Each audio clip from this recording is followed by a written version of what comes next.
let's turn the page here. We still talk money here on the SOSCAST.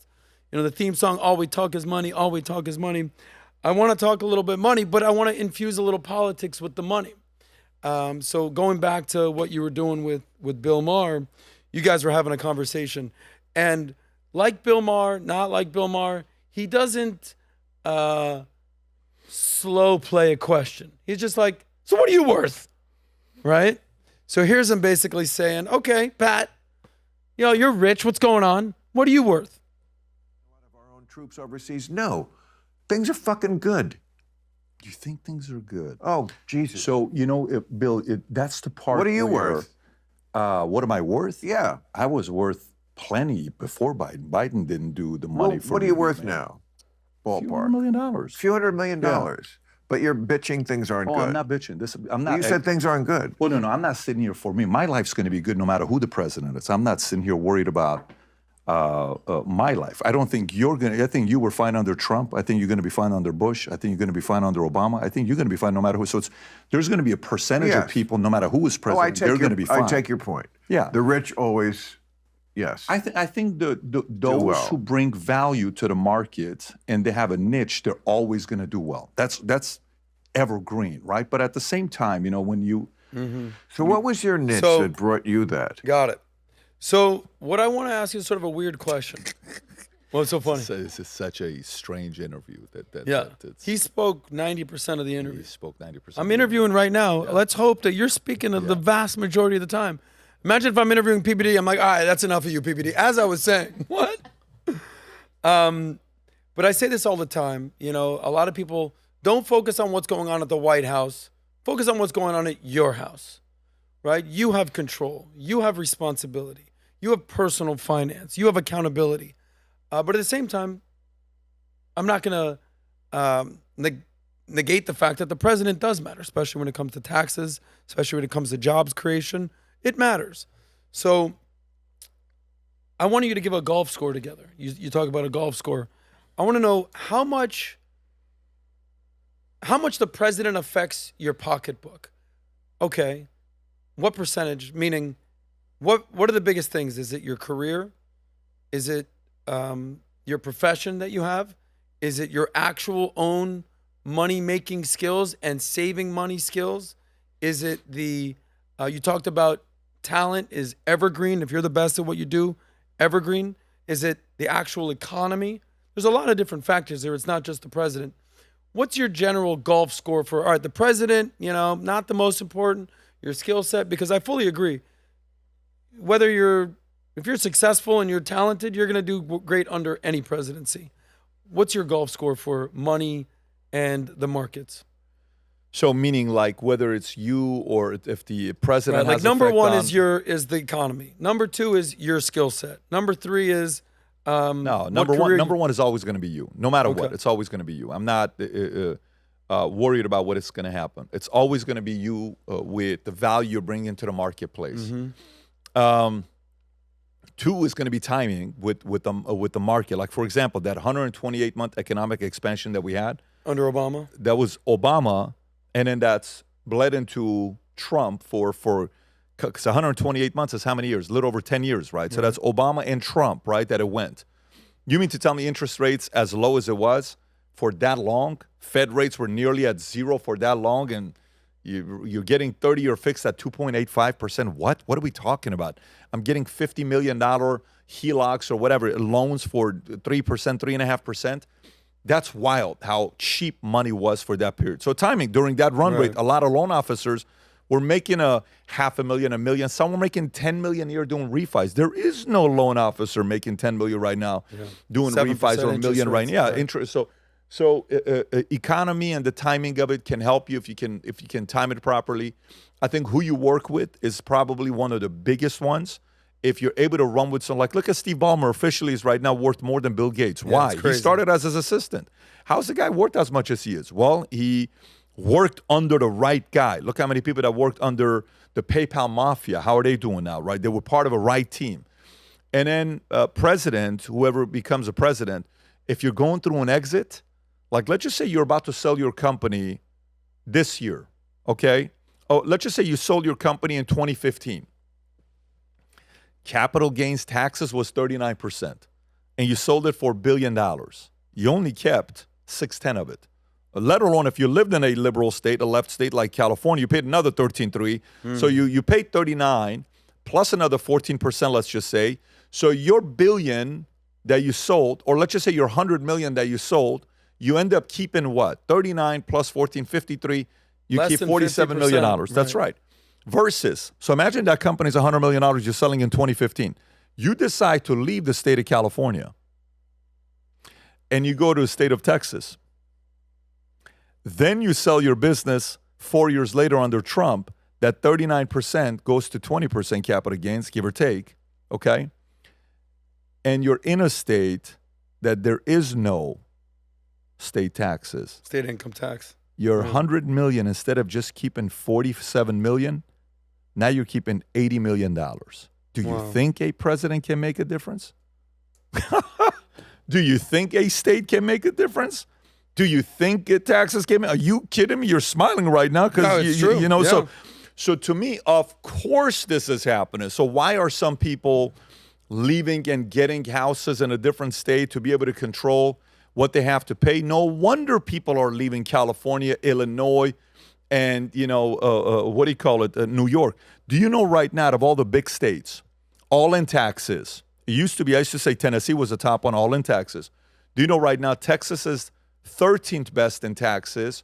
You know where Florida is? 4th best in all in taxes. Not just one category. Property taxes, all of it together for sales business. tax, VAT yeah, tax. they just gave the 2024 number, and I think it was Montana or Dakota was number one. One of those weird states was number one, but then Florida's number 4. Why are people coming here? So, yeah, I mean, there's going to be a lot of, look, when I was at the event at Goldman Sachs Family Founders Forum in Chicago, Ritz-Carlton, and Keating Crown from the Crown family, it's a very $15 billion family. They're the General Dynamics family. He openly talks about Ken Griffin left Illinois and went to Florida, and we felt it. Ken Griffin's a competitor of his, but a friend. He leaves, and we feel it in the state. You can't leave a guy like Ken Griffin leaving Chicago. Are you kidding me? He comes down here to Florida.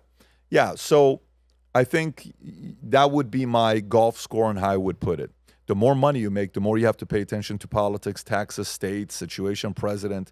When you're coming up, you just got to worry about who you're working for, what industry, your skill set. You know, things change as you start making more money.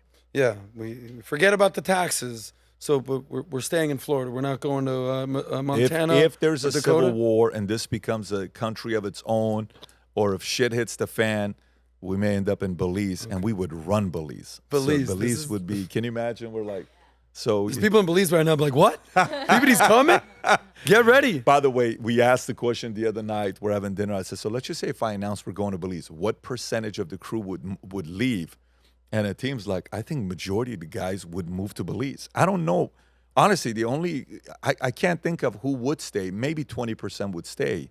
30% would stay, but I think 70% would move to Belize if we're moving our headquarters Well, that's there. the culture. So no matter how beautiful California we would is, need a hurricane protection, something, but we'd figure it out. no matter how beautiful California is, the weather, you're surfing, and then you're snowing, 13% ain't worth it. And all the drama. It's not even that. I think to fix it takes 20 years. By 20 years, I'm 65 years old, and it just doesn't make any sense for me to. I have only 3 more runs left. I'm not gonna do that. Okay. Money question. So let's say you said a couple $100 million. 2 more no runs big left. Deal. If you were 30 again, Yeah. you're single, Yeah. you're not married, you don't have any kids yet, Yeah. you're just getting started now. AI's out there, real estate is not exactly popping off right now. Insurance, you just did that for 20 years. I don't know. If PBD was 30, just getting life kind of started again, Oh my God. where would you navigate? Where would you go? How would you make your money? Am I the number one, or am I? You're just starting like when you were just starting. How much PHP. money am I making if I'm 30? So how much money were you making by the time you were 29, 30 at that point? Well, you're saying when I'm starting PHP. I'm just saying if you were getting started today at 30. I know, but And you've had some money. What did I do? What am I doing what am I doing at 29 years old? Exactly what you've done now. Oh, and I would have done what I did. Nothing differently. I would have done it, except I would have So, for example, right now we have 15 machine learning guys working for us. Nobody knows about this. We have 15 machine learning engineers right now working for us behind closed doors to build a aggregator website on steroids where the news game is going to change effectively the first week of September when we launch this. This is what a lot of people don't know. You can go do this research if someone's watching this right now. Do you know last 2 months, May, June, if you were to go look on YouTube, Stats Public, you can go look at this. Go compare May 1st to June 30th. The top news sites, BBC, CBS, ABC, AP, Al Jazeera, CNN, Fox, MSNBC. Take every one of them, okay, in the last 2 months, May and June, and you were to rank all their views, and you find out where Valuetainment, don't even count PBD Podcast, Valuetainment, one channel on its own, not combining Sauce, Comedy, Unusual, PBD Podcast, nothing. Just one channel, Valuetainment. Do you know number one will be MSNBC, number two is Fox, number three would be CNN. Do you know Valuetainment would be number four? Crazy. Most views. If we combine PBD Podcast and just those two channels, nothing else, if we just combine PBD Podcast and Valuetainment together, we're number three. The only two ahead of us is Fox News and MSNBC for the amount of views that we're getting. That is pretty wild to think a small little company like this that has done what they're doing, right? Now, when we launch this machine learning site, a person is going to be able to save a lot of time to get the news, and you're going to be able to look at the news and this is a left-leaning organization, this is a right-leaning organization. It's going to do so many of the filtering process for you up front. However, where am I going with this? Because if I'm 30 today, I mean, go read The Mathematician That Changed the Financial Industry, Jim Simons, something like that. He wrote a book. I would go study everything about what Jim Simons did in 1982 after he was fired in 1968 from working at the NSA because he said the Vietnam War wasn't a good war. I would go, this guy hires a guy from MIT, comes in, builds a software with Renaissance Technologies that from 1988 till today, comparing his fund to Berkshire Hathaway, comparing it to S&P 500, $1 in 1988 today would be $42. $1 in Berkshire Hathaway today would be $154. But $1 in Medallion Fund ran by Jim Simons today would be worth $44,000. What? What did he do? AI in 1982. They build this technology. It trades like this.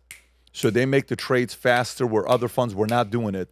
They give a gross return of 69%, which they keep nearly 50% of the fees to themselves, 44% give or take. But the net return for the investor from 1988 till today is 39%. The fund did so well that it used to be open. They closed it in 95 and they asked everybody to leave in 2005. And then in 2005 on, the only people that have had their money in Medallion Fund is current or previous employees, right? And he just died earlier this year, I think in January at $30 billion net worth. What did he do? He found an MIT guy. Everything right now to me is finding the right mathematicians. All I want is machine learning, brain, math guys that can come in, and we have the distribution and the eyeballs, and they bring the machine learning side. It's a very different game we're learning. So I don't know whether you're the sales guy, the personality guy, the vision guy, or if you're the math guy, the machine learning, the AI guy, matchmaker, marry each other. That's what's got to happen. Marry. Either you're on this side, contribute to this side. If you're on this side, get with a group of guys there's a real visionary here to combine with. It's going to be a lot of crazy opportunities. But if there's ever been a time to not make fun of people in math, today's the time. Math people are my best friend today. I've always said math is everything. Math is life. Life is math. I would team up with the biggest machine learning AI math guys today, and I'd put the craziest army going for the next 10, 20 years. And yeah, I mean, the future is going to be these machine learning, math, AI guys. So it's almost like you're saying, hey, look, recognize your skill set. It's kind of like what when you're talking about logic and emotion in Choose Your Enemies Wisely. Or it's like what Steve Jobs did with Wozniak. All right, one of you guys is the marketer, the sales guy. Who's the math guy? right? That's basically what it For is. Because sure, if you're the yeah. math guy, go find someone That's that can tell right. your story. That's right. A storyteller, because a storyteller is never going to go out of style.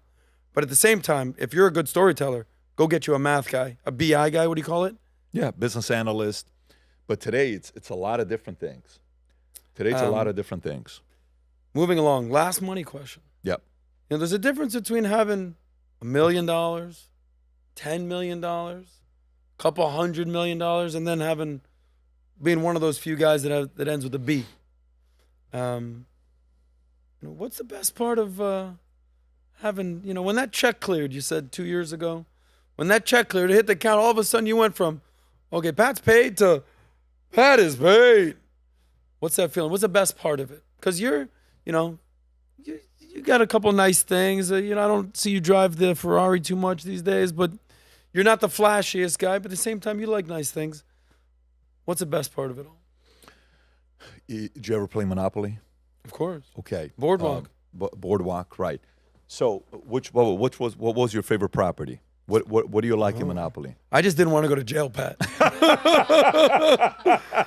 Paid $200 fine. Well, what's your favorite property? Actually, think about it. I think it was Boardwalk is the first thing that came to mind. I will tell you, I was never a fan of Boardwalk. Oh yeah, was it? I always liked the yellow. What was the yellow? I don't know if it was Atlantic Marvin. I think Marvin Road or whatever it was. Can you find out what Monopoly yellow? So in Monopoly, you're flirting with a couple different things, right? What is it? Did Jake get it? What is it?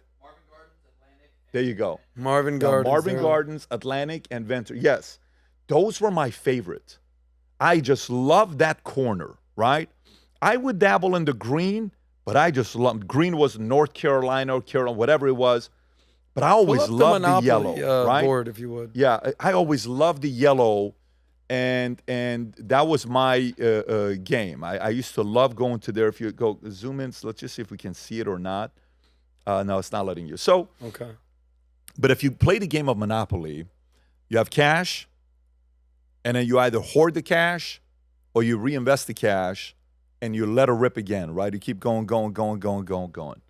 A part of the game, it's fun the fact that we have money right now to protect the kids and, the stuff that they get to do and all that stuff.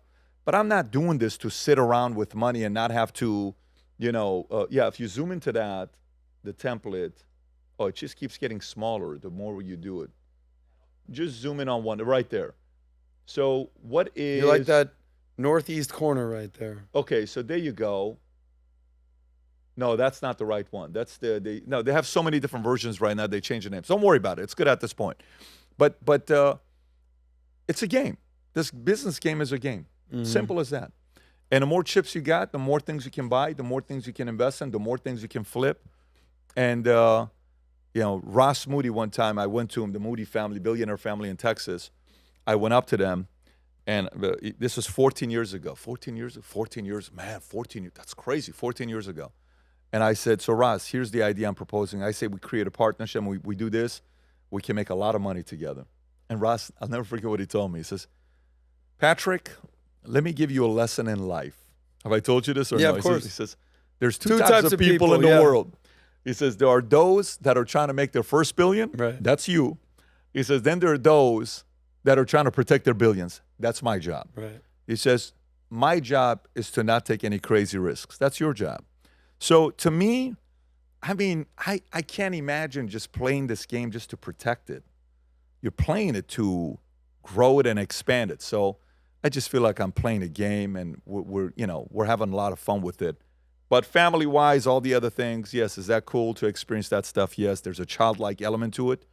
But we're just going on a 40-year run, Adam. I hope you understand that. This is like I'm not going anywhere, Pat. we're just having fun here with this I'm thing. just trying not to go to jail, Pat. Are you coming to the vault? Oh, what's the vault? You know about the vault? The vault is the ultimate event for entrepreneurs to level up their game and learn from the best in the game. Last year, we had Tom Brady and Mike Tyson, and I said to our CEO, Patrick Bet-David, I said, how are we going to top that? He said, how we're going to top that?